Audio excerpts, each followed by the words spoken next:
Hey y'all, welcome to my channel. If you've seen some of my prior videos of as it relates to the NCAA men's basketball tourney, one of the things I said basically back in when I said out of the Sweet 16, the team that was probably going to win the entire thing was going to come out of between the game between UConn and Gonzaga.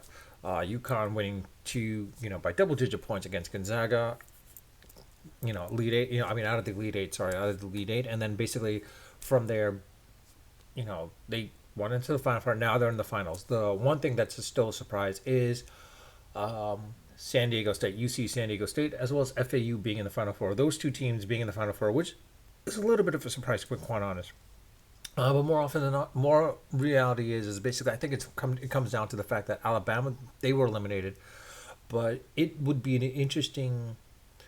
uh, it would be an interesting take as to what would have happened if Alabama had gotten into the finals, because one of the things is one of the players surrounded in controversy, it would have deemed not only sports nations but probably some, it'd be definitely some newsworthy uh um well, definitely be newsworthy to the point like local channel news as well as national news would start surrounding some aspects of the game itself, basically, especially with Alabama, as far as with the player that was involved in the with the issue, basically. But like I said, I think it comes down to what I told you earlier on in one of my earlier videos, that out of the UConn Gonzaga game, whoever comes out and wins that game, I think will most likely win the tourney, basically. And looking at it is right now, I mean, right now UConn is favored by 7 to beat University of California, San Diego. Now the thing is, San Diego, they have a really really good defense, so let's not forget that. But at the same time, the way UConn has been winning, if they were to lose this game, I think people would think of this as an upset. Now, the fact is, let's not forget with San Diego State and FAU, that was a game.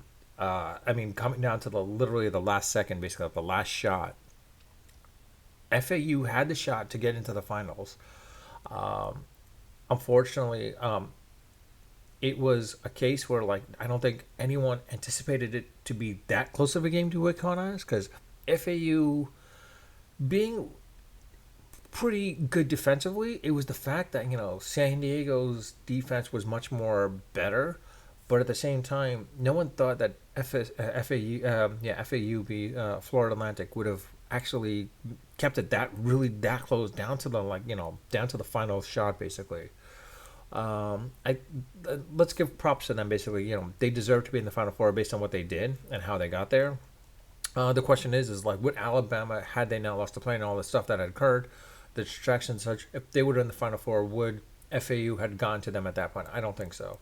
But it is there. So now it's down to basically UCSD as well as versus UCOM. Now as I said, basically, I'm sticking with one of my guns. I'm just going to say, basically, my bracket's already been busted a long time ago. I didn't have UConn coming up this far. So, UConn being where they're at and how they've won for each of their games, pretty much in double digits, look to them to win this game as well, too. The question is like, by how much? Will they win in double digits, or will it be like by 3 or 4 points, maybe 5 points? It's hard to say because the way San Diego University, UC San Diego's defense might keep them. It might be a relatively low scoring game. To be quite honest, it might be a relatively low scoring game. But I think personally, well, that's what everyone's saying. I personally think this is a case where I think UConn might run with it, because I think they'll adjust to UC San Diego's defense, and we should see them basically probably most likely winning by double digits as well too. So uh, by the end of the first half, if UConn is leading by 10 points, look for that to maintain that lead or go beyond it at that point. I don't think they're going to go below the 10-point lead at that point, if by the half. Now the question is like, if they're up by 6 to 8 points at the half, then it will be a close game at that point. But like I said, if they're up by more than 10 by the half, they should definitely beat them by more than 10 at that point. UC San Diego. Now the question is, if it's the reverse of San Diego, UC San Diego is leading UConn. I'll see UConn will come back. They will make the adjustments because they've known to make adjustments in half. They will make adjustments, and I think they will come out and win this game. The question is will they win by 7 or 10 points? That's a question I don't know about. Assuming UC San Diego's up by the half. Now, if UC San Diego's is down by 10, like I said, and UConn's up by 10 or more, then, like I said, I believe UConn will win by more than 10 points, and they should cover the spread at that point, quite honestly. But with that, I'll leave it at that. If you guys think, do you think UConn will win? Do you think UC San Diego will win? Who do you think will win? What do you think of the likelihood of UC San Diego beating UConn? Will that be a huge upset? The other aspect is as well too is like if UConn wins, or most likely when they win, do you think UConn will win by more than double digits? Will win by double digits, or will it be by single digits at that point? With the point differential, do you think UConn will cover the spread, which is 7 at this point? And do you think it's going to be a low scoring game or a high scoring game? Please let me know your thoughts in the comment section, as well as leave any feedback. As my channel grows, or as my channel as I start adding more videos to the channel, I will try to make it much more better, but I don't know how to make it much more better. I do need feedback to learn to figure out like how to do this. Like I said, this is a case where this is me shooting off the cuff, off the top of my head. I don't do all fact checking, and the other aspect is I kind of try to leave it sort of as though it was live, even though it's not live. To the point like I don't do any editing. Where if I screw up in one area, where I basically take the best of like the slicing of the video feeds, and then basically taking the best of, so that like different takes and such. I don't go that route. I just basically talk out the cuff and like leave it as is, as though as I'm recording live. And the same aspect, I won't have as many backgrounds per se, or virtual backgrounds, quite honestly.